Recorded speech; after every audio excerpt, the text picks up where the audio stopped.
हर रोज हमें प्रार्थना में समय बिताना चाहिए। चेले प्रभु यीशु के पास आए और कहा कि प्रभु हमें प्रार्थना करना सिखाओ।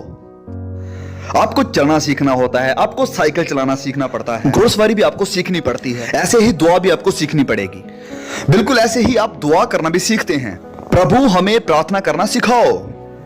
याद रखें कि यह मसीह जीवन आपको अकेले जीने की जरूरत नहीं है। पवित्र आत्मा आपके साथ रहता है। जैसे मैंने पहले भी बताया था कि जब आप प्रभु यीशु मसीह को ग्रहण करते हैं तो पवित्र आत्मा आपके अंदर आता है, वो आपको बल देता है, तसल्ली देता है कि आप मसीही जीवन जी सकें। अभी पवित्र आत्मा आपकी दुआओं में भी आपकी मदद करता है। पवित्र वचन कहता है कि इस रीति से आत्मा भी हमारी दुर्बलता में सहायता करता है, क्योंकि हम नहीं जानते कि प्रार्थना किस रीति से करना चाहिए, परंतु आत्मा आप ही ऐसी आहें भर भर कर जो बयान से बाहर है हमारे लिए विनती करता है। पवित्र आत्मा प्रार्थना में हमारी मदद करता है। बहुत से ऐसे लोग हैं जो कहते हैं कि प्रार्थना करने के लिए मेरा मन नहीं करता है, जब कभी मेरा मन करता है मैं तब प्रार्थना करता हूं। लेकिन आप गलत हैं। आपके पास खास जगह होनी चाहिए और खास वक्त होना चाहिए हर रोज प्रार्थना करने के लिए।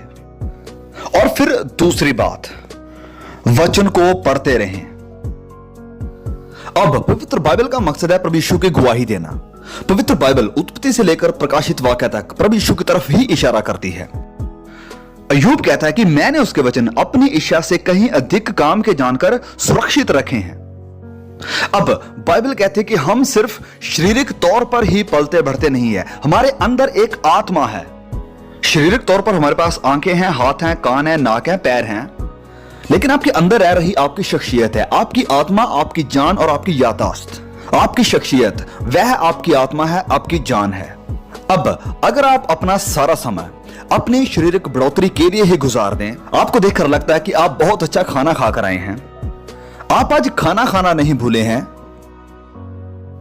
आप अपने आप को संवारना या अपने शीशे को देखना नहीं भूले हैं, आप अपने शरीर की देखभाल करते हैं, लेकिन आपकी आत्मिक जरूरतों का क्या?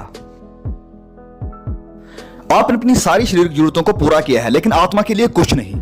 लेकिन यह आत्मा आपकी हमेशा के लिए रहेगी। शरीर तो मर के कब्र में जाता है और आत्मा जीवित रहती है। आप अपना सारा जीवन शारीरिक पूर्ति के लिए बर्बाद कर देते हैं लेकिन आत्मा के लिए कुछ भी नहीं करते। लेकिन आप अपनी आत्मा को क्या खिलाएंगे? क्या भोजन है आत्मा के लिए? यह है पवित्र बाइबल को पढ़ना, जो परमेश्वर का वचन है। मुझे इसकी परवाह नहीं है कि आप कौन हैं, लेकिन आप एक विजयमय जीवन नहीं बिता सकते हैं अगर आप पवित्र बाइबल को निग्लेक्ट करते हैं।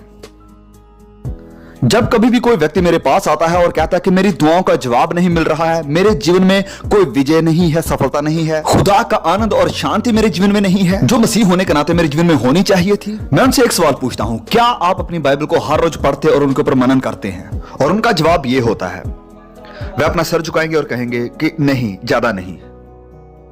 इस किताब में खुदा ने आपके लिए एक संदेश दिया है, पढ़िए इसे, समझिए इसे, मनन कीजिए इसके ऊपर। बाइबल को ऐसे पढ़िए, इसे आदर सत्कार के साथ पढ़िए।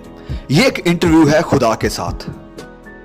उम्मीद के साथ पढ़िए इसे इस उम्मीद के साथ पढ़िए कि इन वचनों के द्वारा खुदा आपके साथ बात करें। हो सकता है आप एक वचन पढ़ें, आप उसी एक वचन पर मनन करें। हो सकता है आप एक अध्याय पढ़ें, आप उस एक अध्याय पर मनन करें।